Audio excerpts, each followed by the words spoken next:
Sekarang kita akan melihat bagaimana konsepsi hukum dalam kegiatan ibadah kita. Kita tahu, dalam keseharian kita sebagai seorang muslim-muslimah atau seorang hamba yang sudah memiliki rasa iman, memiliki kekuatan, selalu meningkatkan rasa takwa kepada Allah Subhanahu wa Ta'ala.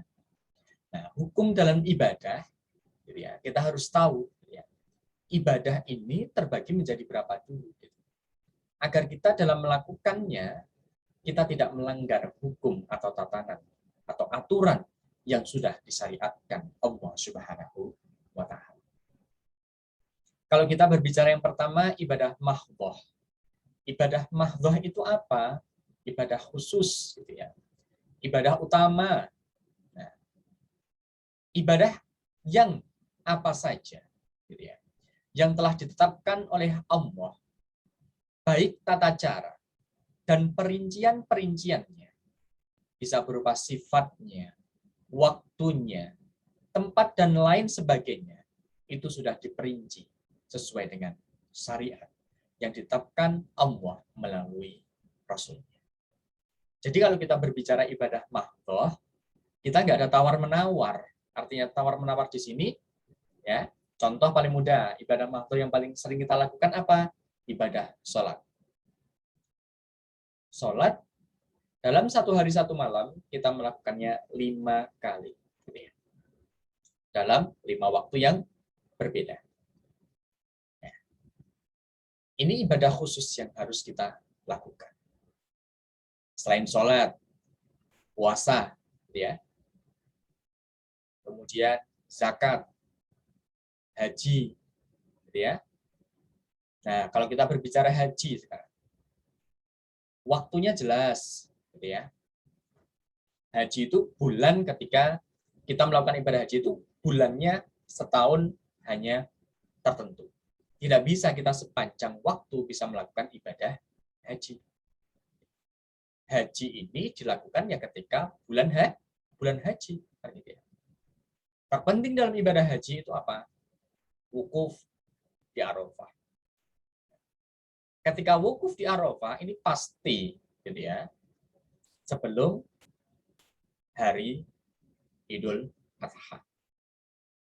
Nah, sehingga ibadah yang khusus ini, mahdhah ini, sudah ditetapkan, maka kita melakukannya sesuai dengan tuntutan dan aturannya. Nggak boleh, gitu ya, kita merubahnya, karena sudah ada tuntutan atau tuntunannya yang sudah disyariatkan Allah melalui Nabi-Nya.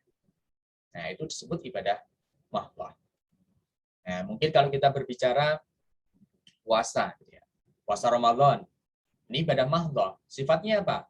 Wajib untuk sesama kita sebagai seorang muslim, muslimah.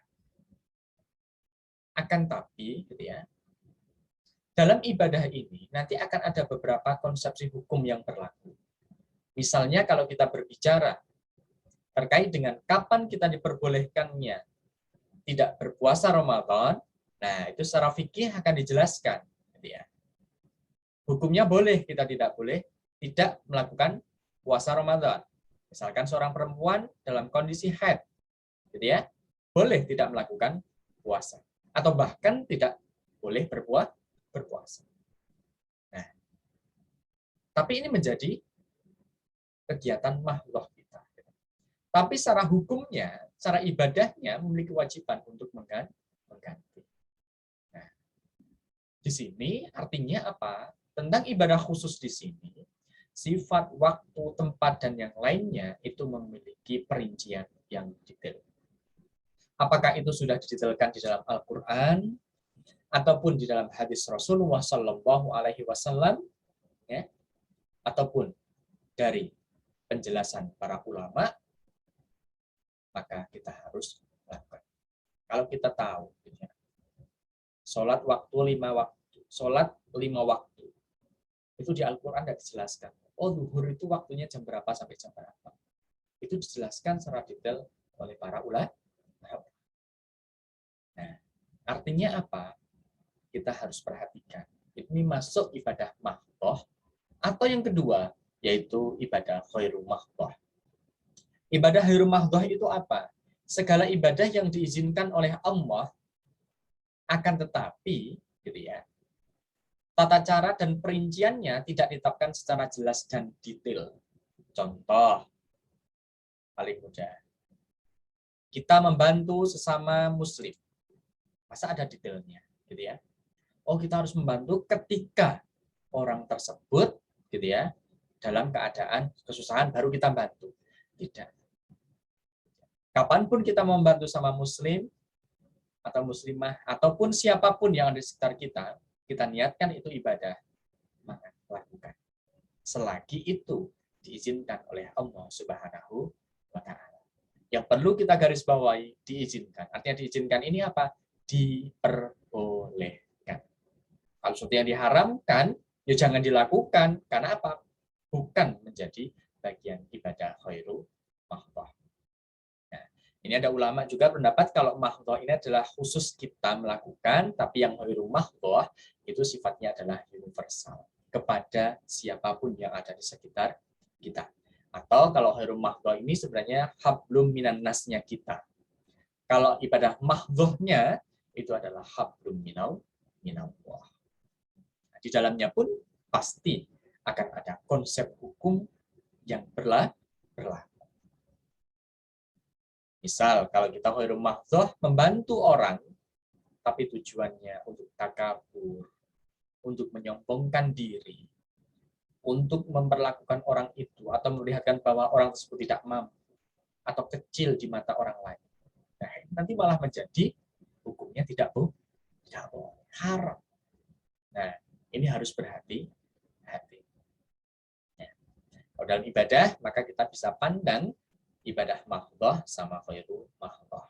Tapi kalau menurut Imam Syafi'i itu terbagi menjadi 3 gitu ya. Ada yang amaliyah mahdhah, ada yang amaliyah khairu mahdhah, ada yang amaliyah mahdhah khairu mahdhah tapi bisa diwakilkan. Nah, itu menurut Imam Syafi'i. Nah, itu banyak, kalau teman-teman mau belajar silahkan bisa membaca referensi yang lainnya. Sedangkan kalau kita berbicara ruang lingkup hukum Islam, gitu ya, pada dasarnya ruang lingkup hukum dalam Islam itu tidak terpisah-pisah. Layaknya hukum yang ada di Barat. Kalau di Barat itu ada namanya hukum privat dan hukum publik, gitu ya. Islam sebenarnya tidak ada, karena apa? Keduanya saling keterkaitan satu sama yang lain. Tapi karena kita hidup di Indonesia, yang sebelumnya pernah dijajah, gitu ya, oleh kolonialisme Belanda, ya, kemudian Jepang, ya, maka, gitu ya, disistemkan dengan keadaan yang ada di Indonesia ini, gitu ya, maka ruang lingkup hukumnya ini, gitu ya, terbagi menjadi 2 bagian, tapi tidak bertolak belakang dengan syariat Islam. Yang pertama apa? Hukum perdata. Hukum perdata ini isinya adalah munakahat, bab pernikahan. Kalau berbicara pernikahan, pasti akan ada perceraian, akan ada talak, kan gitu. Nah, syarat nikah apa, kan gitu. Penikahnya apa, kan gitu ya. Nah, itu dalam bab munakahat. Kemudian ada hal wirosat. Wirosat di sini adalah bab mawaris ya. Bab harta warisan. Ada hak warisnya siapa, yang menjadi pewaris siapa, yang terpotong akhirnya nggak bisa mendapatkan waris itu siapa. Nah, itu akan dibahas di bab ini. Sedangkan yang ketiga, yang C ini ada bab muamalah. Muamalah ini adalah hubungan, gitu ya, kita, keseharian kita sesama makhluknya Allah Subhanahu wa Ta'ala. Hukum perdata itu bisa kita katakan sebagai hukum privatnya kita. Kemudian hukum publik. Nah, hukum publik ini ada hukum jinayat. Hukum jinayat ini berkaitan dengan hukuman. Orang yang melanggar akan mendapatkan hukuman. Apakah hukumannya berat, ringan, sedang, atau yang lainnya sesuai dengan apa yang sudah dilakukan. Kemudian al-ahkam al-sultaniyah. Ini apa? Hukum yang berkaitan dengan ilmu pemerintahan atau dengan pemerintahan yang ada. Nah, kemudian syiar, ini terkait dengan perang, perdamaian, sosialisasi kita dengan umat lain. Artinya umat lain di sini adalah umat non-muslim umat agama lain, yaitu selain Islam. Apakah itu agama yang tadi samawi, apakah itu agama parodi. Kemudian ada muhassamat, ini bab peradilan. Nah, ini karena kita melihat sistematika berada di Indonesia. Tapi kalau kita melihat lebih detail lagi, ke dalam lagi, sesuai dengan ajaran Islam, sebenarnya kalau kita berbicara tentang bab nikah, gitu ya, maka di dalamnya pun juga ada unsur privat dan ada publiknya. Muamalah pun juga seperti itu. Maka pada dasarnya sebenarnya dalam Islam itu tidak bisa terpisahkan. Karena apa? Semuanya saling merangkul satu sama yang lain.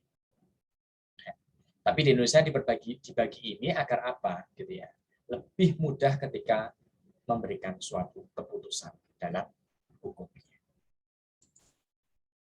Kemudian tujuan hukum Islam itu pertama pastinya untuk merealisasikan kemaslahatan manusia dengan menjamin semua kebutuhan yang ada. Tujuannya apa? Untuk menjamin kebutuhan kita terpenuhi. Yang bersifat daruriyah, itu pokok, ya, yang terkenal dengan al-maqasid al-khamsah. Yang pertama ada memelihara agama, untuk memelihara jiwa kita, akal, keturunan, dan memelihara hak milik. Itu adalah tujuan hukum Islam yang pokok. Sedangkan hadiah juga ada, ya, yang bersifat sekunder, ataupun bahkan ada yang tahsiniyah atau tersier. Contoh paling mudah kalau kita bicara sekunder atau tersier, gitu ya, bagaimana kita berhubungan satu sama yang lain agar apa? Hukum yang kita lakukan itu tidak menyinggung hukum yang lain. Apalagi menyinggung umat satu dengan umat yang lain. Sebenarnya tujuan hukum Islam ini apa? Untuk maslahahnya umat manusia yang ada di dunia. Kemudian, selain ada tujuan, pasti akan ada fungsi hukum Islam. Fungsinya sebagai ibadah. Ya, semua yang kita lakukan itu kalau kita lakukan dengan ibadah akan mendapatkan pahala. Kemudian sebagai fungsi amar ma'ruf nahi mungkar. Menegakkan semua yang ma'ruf, artinya yang baik, dan mencegah semua yang mungkar. Dan yang ketiga, ada fungsi takzir sebagai proses peradilan. Kalau ada yang salah, harus dihukum. Gitu ya. Kalau ada yang betul, jangan sampai dihukum. Nah, itu adalah proses takzir. Kemudian ada fungsi ta'zim wa islah al-ummah. Fungsi takdim itu adalah fungsi untuk menata agar manusia ini memiliki peradaban yang luar biasa. Wal islah al-ummah untuk menjadikan keharmonisan antara umat satu dengan umat yang lainnya. Tapi kalau kita melihat untuk menciptakan keharmonisan ini tidak hanya cukup hanya kita sebagai seorang muslim, tapi sama siapapun, sama makhluknya Allah Subhanahu wa Ta'ala. Nah, itulah kalau kita berbicara tentang hukum. Nah, di sini kita juga harus jangan berpikiran sempit, gitu ya, bahwa kalau kita sebagai seorang Islam, gitu ya, memang kita harus menegakkan hukum Islam, tapi kita juga harus melihat siapa yang di sekitar kita. Jangan sampai ketika kita menegakkan hukum Islam ini malah membuat perpecahan. Kita boleh berbeda pendapat, tapi perpecahan itu dilarang oleh agama. Nah, maka adanya hukum Islam ini apa? Untuk mengatur kita, biar kita bisa mawas diri. Minimal lah, mawas diri ini apa? Introspeksi terhadap diri kita.